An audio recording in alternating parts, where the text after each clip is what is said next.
Well, Courtland Sutton wants how much money? That's the discussion today. It is Orange and Blue today. Cecil, Lammey, Andrew Mason, and ESPN's Jeremy Fowler reporting Courtland Sutton is seeking a contract worth about 15 to 16 million annually. All right, Mace, how much is that? Well, I mean, if you go and look at where his contract is right now, in terms of his average annual value is $15 million a year at this point on his contract, which places him tied for 22nd.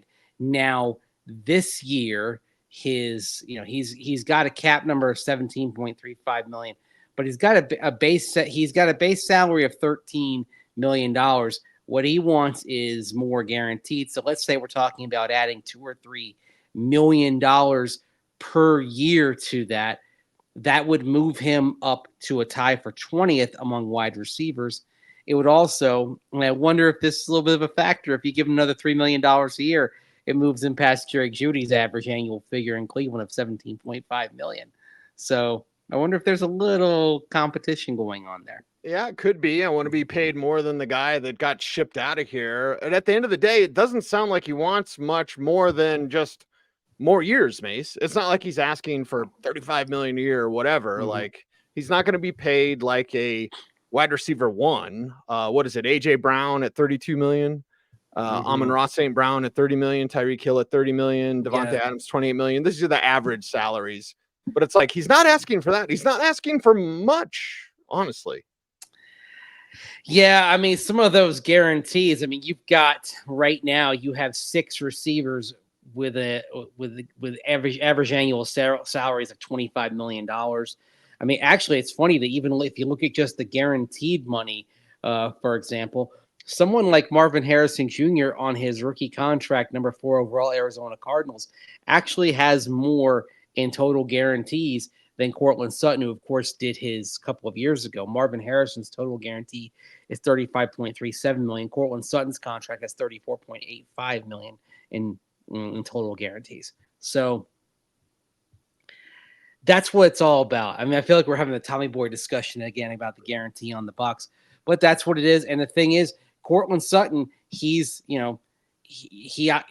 cap figure accounts for the prorated signing bonus, but he's getting to a point where he's past the guarantee. You know what his guaranteed salary is this year? It's $2 million, which is why if the Broncos were to trade him after June 1, so if they trade him during training camp cease, they would actually save $13.57 million on this year's salary cap. Why? Because we're past the guaranteed salary point. You've still got the prorated bonus, which is $3.825 million this year, $3.825 million next year. But his guaranteed salary is $2 million this year. It's $0 in 2025, which is why, even though it was announced as a 4-year contract, it's always been a 3-year contract. All right. Just like Tim Patrick, he was an easy restructure this offseason. He did a 3-year deal, but it was really a 2-year deal. And it was of symbiotic benefit to Tim Patrick and the Broncos to get something done because the Broncos wanted that leadership. Tim Patrick wasn't going to get many nibbles elsewhere because of his injury history, and he got a little more guaranteed than he would have otherwise. So it worked out. Perhaps there's something mutually beneficial that the Broncos and Courtland Sutton can come to keep him around, especially when the request seems it's fairly reasonable. We're not talking about elevating him into another stratosphere. Right. He's, like I said, in terms of average per year value, tied for 22nd right now among wide receivers, 20th if he gets another $3 million a year. And that range is pretty fair for the production the Broncos are getting. Yeah, it's a fair production, and a lot of players, Mace, just want to know, do you love me? Right? I want to know the team loves me, and well, that you love them with money, basically. That's how you show it. You show it. And isn't that life though? Isn't that like work? Don't we all feel that way? You want to show me you love me? Yeah, yeah, you should. Holding hard. So the flip We're all side mercenaries. Of that, though, the flip side of that, though, Mace, is what does Courtland Sutton want? right? Because he makes this request. It's not outlandish. It's not outrageous whatsoever. If Jeremy Fowler's report is true, and Jeremy's one of the best out there.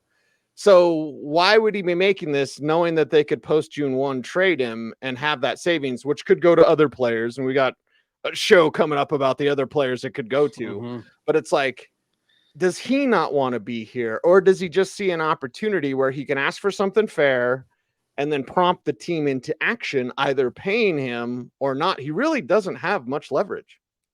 Yeah, and the other thing that's also in play here for the Broncos is if you look at their effective cap space, according to overthecap.com, the Broncos have $5.417 million of effective cap space, which, yeah, you can roll over every last dollar, but that's not a lot because inevitably you have needs that arise during the season.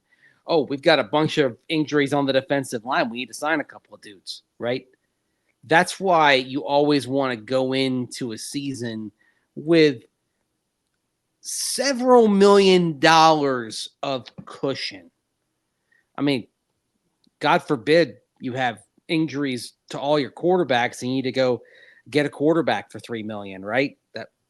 But you've got to be prepared for something like that potentially happening. So that actually does give the Broncos an opportunity here if they wanted to restructure something with Courtland and add guarantee, add a year or two. Maybe you use the voidable years trick on the end of it as well to create a bit more cushion, which you may need. And if you don't use it, you just carry it over and you move on. But you do want to have a cushion. So maybe you get Courtland Sutton's cap figure, which is north of $17 million for this season. Although we talked about how only $2 million is guaranteed. You get that cap figure down because maybe what you do is you say, okay, we're gonna get your guaranteed salary up to $8 million, but we're gonna kick some other stuff down the road here, and maybe you're knocking about $6 or $7 million off of the cap figure for this year, giving him a little more guaranteed. That's what I mean. There are ways to accomplish this that are of mutual benefit to club and player. Do you want to do it though? That's the thing. And the other receivers play into this as well. Now he's missing voluntary work, Mace. You and I have always said no big deal. No big deal. Voluntary, right? Mandatory is different. He doesn't have the leverage to miss mandatory work. Sean Payton did talk about him last week, though. And note the word. There's one word here that Payton uses I think is very key in this conversation. Here's what Coach had to say. There isn't any concern.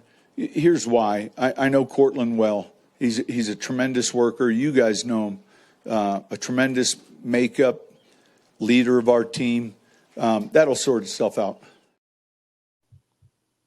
Worker leader of our team. You see, you went on leader. I went with worker. Okay.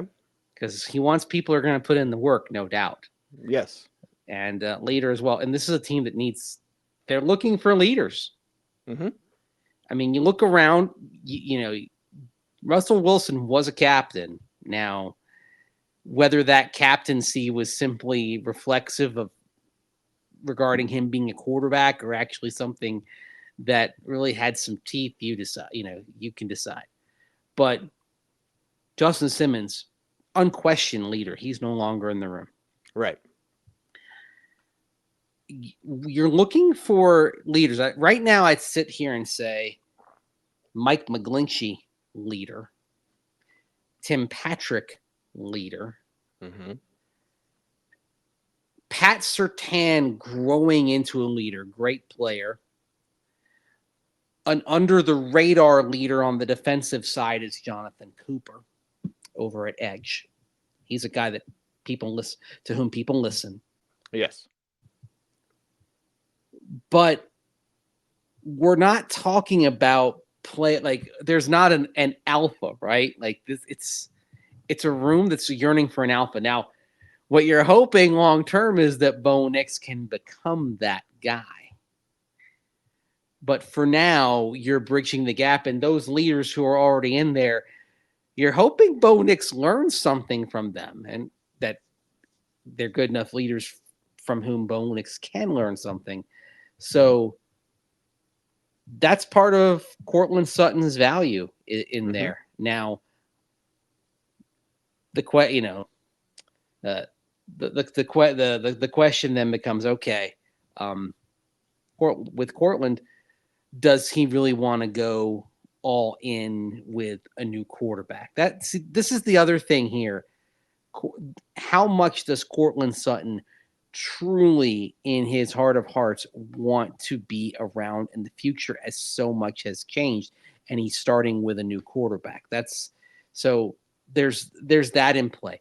Is this a leverage play, or is it, I really want to be around here? Right.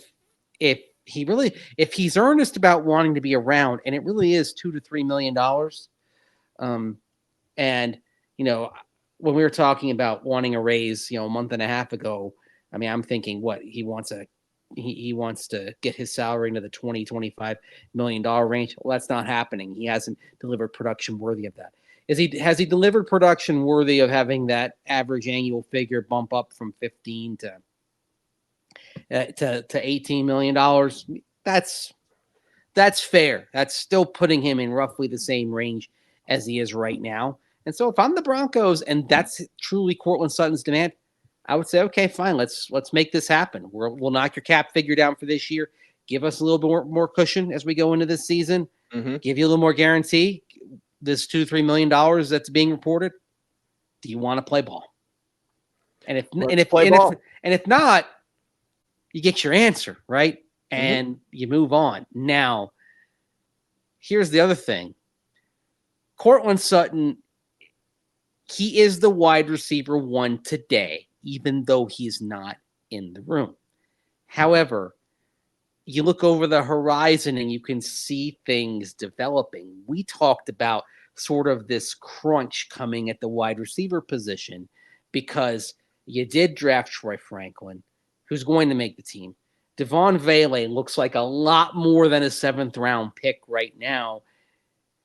You have guys like Brandon Johnson, Little Jordan Humphrey, Jalen Virgil, who at some point in the last couple of years, each of them has shown flashes. You figure Marvin Mims Jr. is going to be better. You brought in Josh Reynolds in free agency. You've got a real, and then of course Tim Patrick is back. Not everybody's making the team. So this is another thing the Broncos have.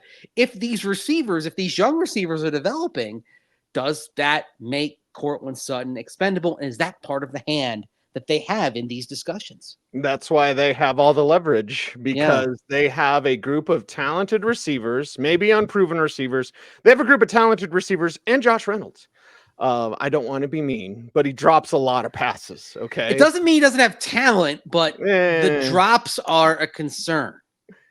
Reynolds has been one of those guys. I'll put my fantasy hat on for a little bit. There's been too many people that have been like, Josh Reynolds can play. Like, I think he is kind of what he is right now, which is not great, Bob. You accept the drops as part of the equation. You know who dropped a lot of passes back in his salad days was a guy named Wes Welker. I'm just saying, like, there's a level of effectiveness you can have with drop passes. But unfortunately, in terms of overall effectiveness and production, Josh Reynolds has not reached that, which is part of why Detroit was willing to let him go. And oh, by the way, he was a third wave pickup, right? He sat in free agency. He sat on the shelf for a little bit.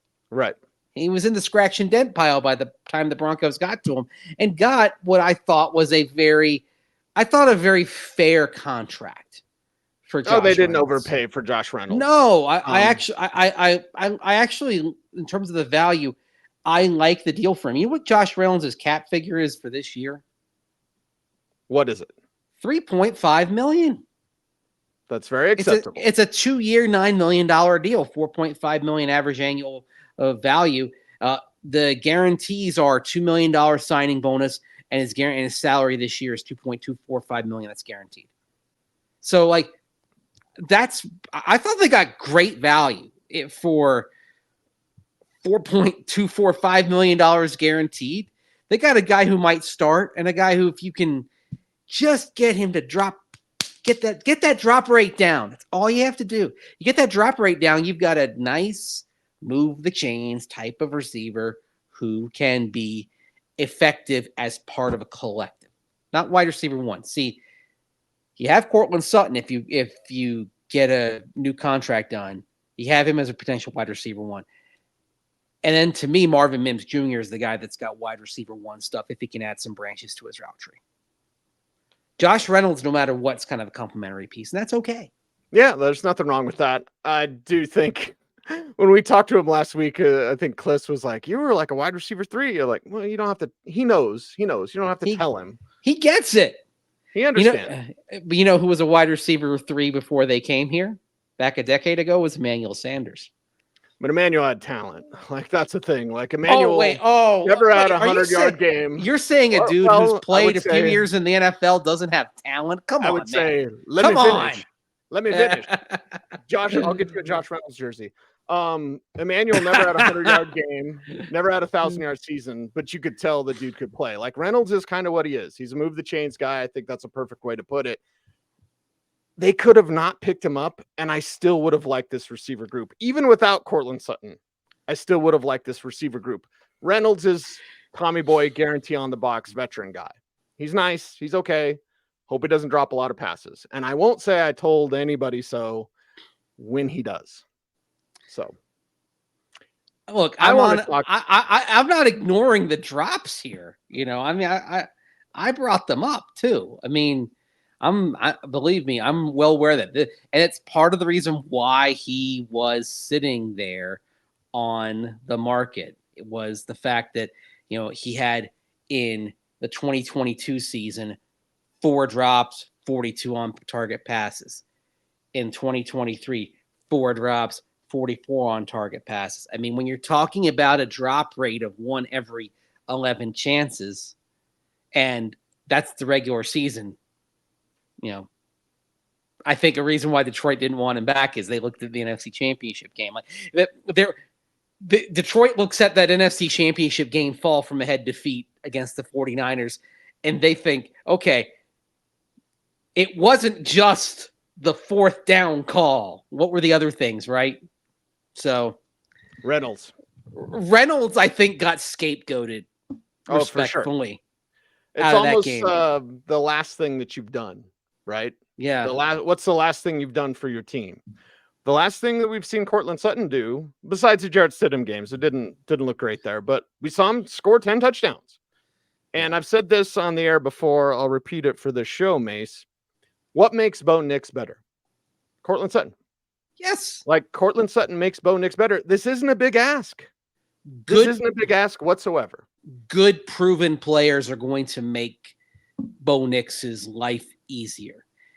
And that being said, is it possible we're talking about a situation where Courtland Sutton and his skill set aren't the best fit for the Broncos and Bo Nix and where their passing game is going? Yeah, probably fewer jump balls. Russell Wilson and Courtland Sutton, that was a good match, which is why every time Courtland Sutton's name comes up, you hear the rumors, oh, they're going to trade him to Pittsburgh, right? I don't think that's in the cards. I'm not sure Sean Payton wants to do business with the Steelers. Right. Especially because of that schedule. When you're going to see this, you want to see Court and Russ? Well, do you remember when Demaryius Thomas came in with Houston? The late DT came in right after he was traded. The Broncos, think about that. The Broncos traded DT at the deadline, and he was back in Denver 5 days later. Yeah. That being said, if you are looking to deal Court, and the only good deal you get is from Pittsburgh, you do make the deal, and then for that one day, you just hold your nose and hope that you're not sitting there and getting beaten by your old guy. That's right. We'll see about that. You have them winning. You have the Broncos winning that game, right? Yeah, they're not going to lose to Russell Wilson. Russell Wilson might not even be the starter in that game. I don't think that happens by week 2, man.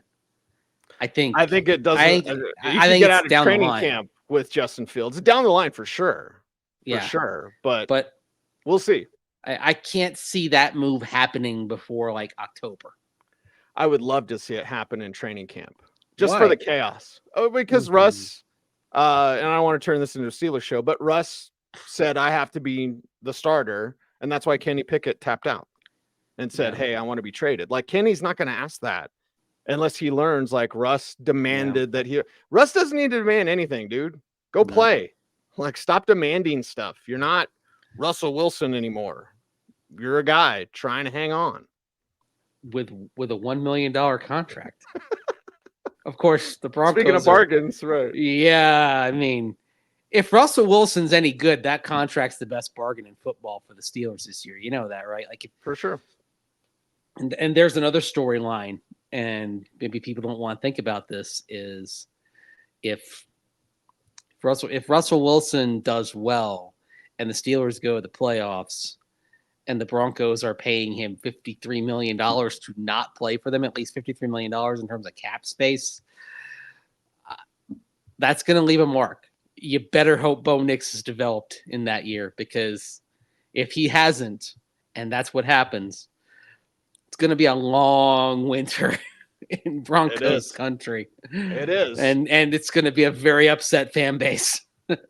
And it should be, right? Yeah. But this year is all about developing Bo Nix. All roads lead to Bo Nix. Courtland Sutton makes Bo Nix better. Yes. And you mentioned leaders, but here's the thing working against Court, as we'll wrap up the show with the Sean Payton clip and some conversation, Mace. You have size and speed. You have what was the Michael Keaton movie where he was the same? Duplicity? What was the name of that movie? Multiplicity. But the thing is, every time they made a copy of a copy, it's like back in the days when Xeroxing was a thing. Yes. If you made a Xerox of a Xerox, there was a degradation in quality the further down you went. And so as the Michael Keatons kept making copies of each other, they got considerably dumber, as it were, right? Because the copy of the copy was becoming inferior. Right. Making copies. Well, these receivers all have talent. Not all of them are big and fast. Yes. But Sean Payton did talk about this group. It's better than people think. Here's what Coach had to say. I like that group, and if you study it closely, it's big. I mean, across the board, and then it's got speed. So, man, there's going to be heavy competition there, heavy competition at running back, the same in the back end with the secondary.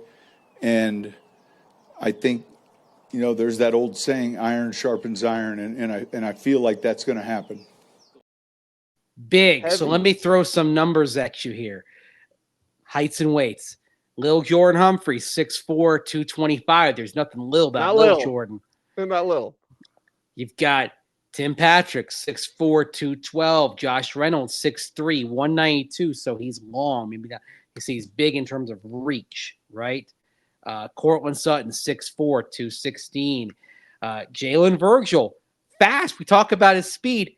He's 6'1", he's 210. Okay? Right? And Devon Vele, of course, 6'5", 210. So don't forget also about a guy like David Sills, special teamer in the mix. He's 6'3" and 211. So when you're talking about receivers who aren't necessarily sizable, you're talking about Marvin Mims, you're 5'11", 182. Philip Dorsett, 5'10", 185. And Michael Bandy, 5'10", 190. But by and large, it's a group that's got length and size. And the reason why you bring this up is let's take a look at some other receivers with whom Sean Payton's had success. Michael Thomas, for example. Can you tell me Michael Thomas's dimensions? It was what, 6'5", 215, 220, something like that? Yeah, he's 6'3" and 212 pounds. Okay. All right. Robert Meacham. Marcus Colston, 6'5", 225. Okay. Yep. 7th round pick. This is why. So Devon Vele, 6'5", 210. Marcus Colston, 6'5", 225. Okay. Sean Payton's got a type. He's looking for his slant god. Now he has his quarterback who can potentially deliver those types of passes on a consistent click, click, click basis. But he's got a type of receiver. Now, Courtland Sutton's a big receiver, but that's not his skill set. Tim Patrick that can be his skill set. Devon Vele. I mean, Devon Vele is kind of like the wild card in this, is he not? Well, Devon Vele, we've mentioned taking Tim Patrick's spot because he's basically a young Tim Patrick. He might just take Court's spot. That's what we're staring at right now. I was watching some Robert Meacham highlights the other day, Mace, because that's what I do in my spare time. Watch Robert Meacham. Robert Meacham, another size speed combination guy. That's a deep cut to say, hey, I'm watching Robert Meacham highlights. I happened to cross it. It was a big play, I think, against the Lions, where Drew Brees threw a pick, and then Robert Meacham ripped the ball out of the defender's hand and ran it for a touchdown. I ran across that play against Washington. Yeah, I was watching that play like 3 weeks ago. Okay, see, well, I wasn't intentionally looking for Robert Meacham. I was just watching some old Saints highlights. Yeah. Well, that came across my whatever I was watching. Wasn't that in this? I think that was in the season they won it all. I believe might have been. But there's another big guy. With speed. 6'2", 215. By the way, can you tell me the last professional team for which Robert Meacham played? Are you talking all pro sports? It's not the NFL. Now they're the West. They became the West Virginia Rough Riders originally, but for a while they were the Richmond Rough Riders playing in Richmond Coliseum in my original hometown of Richmond, Virginia. And see, you got me to say Virginia twice. By the way, Robert Meacham. The week the Broncos, if the Broncos do take that week, that they're talking about, going back east, if they take that week and they train at the Greenbrier in West Virginia, you're gonna love it because I'll just be saying it all over and over again. Where are we at, Mace? We're in West Virginia. There you go. Wild and wonderful West Virginia. Like, we'll see. Like, there's some possibilities there. But the New Orleans Saints with Sean Payton trained at the Greenbrier in White Sulphur Springs, West Virginia in 2014, 2015, 2016. So, the Broncos, between the Bucs game and the Jets game, looks like they're going to stay on the East Coast somewhere. And it's possible that that they may end up practicing in West Virginia. We'll see. We shall see. This Courtland Sutton thing is interesting because if he really wanted out, he would have asked for $25 million. There's no way you're going to get that. See you later. Yeah. Asking for this.